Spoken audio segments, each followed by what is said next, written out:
Hi everyone, Darren Hunter here, and our Knowledge Library article this week is the top 10 time-saving SMS tips for property managers.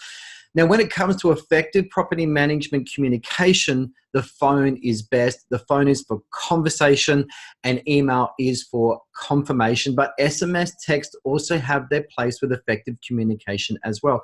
Now, these 10 tips we gathered from a Facebook competition we did some time ago where we asked property managers for their best ways that they use SMS on the job. And some of these are really good. Now, firstly, this is the one that I contributed with your serial late rent offenders, the day the rent is due. Now, I'm not into worrying about offending tenants if they're constantly behind in the rent, no matter all my chasing that I've done and best work to get their rent paid on time. So when they've moved into the serial late rent offender category, if they get a little bit upset with my approach as well, I've got a job to do and I need to make sure the rent is paid on time. So here is a possible reminder here. You send the SMS text the day that the rent is due with words along the lines of, we do wish to confirm your rent is due today. If you're unable to pay today, please contact us today. All right, now the second tip here, routine inspection reminders. So this will never replace your official letter of notification to the tenant or email letting them know you're coming. This will be sent the day before or 2 days before, just confirming with them that you're coming at a certain time or a range of times, say for example between 2 and 4, depending on what your legislation and practice is.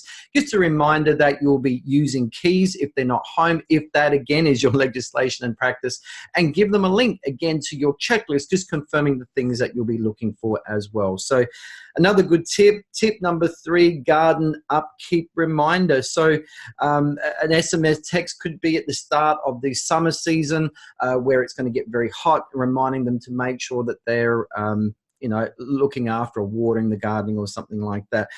Number 4, appreciation texts. So these could be sent to a tenant, for example, after a routine inspection, thanking them, or just catching them out doing something really good, and an SMS text as an appreciation.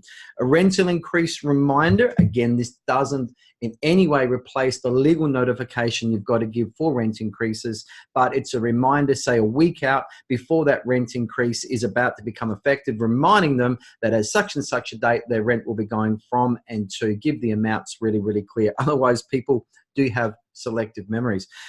Tribunal or court hearing reminder to the tenant. That's tip number 6.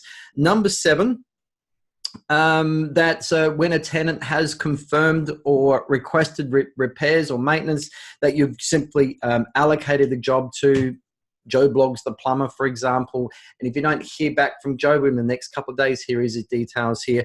But if you're using platforms like Maintenance Manager, then that should all automatically occur.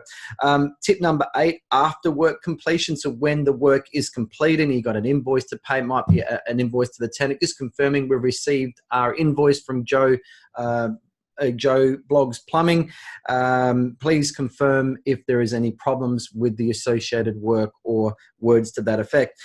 Number 9, confirming the lease sign-up appointment. So you've got the tenants coming in, new tenants coming in this Friday at 10 o'clock. You wish to confirm our appointment at 10 o'clock this Friday, the 5th of May. Please allow 45 minutes for the appointment. All head tenants or tenants to be there at that time. Please bring the correct monies or make sure that you've paid via account, blah, blah, blah.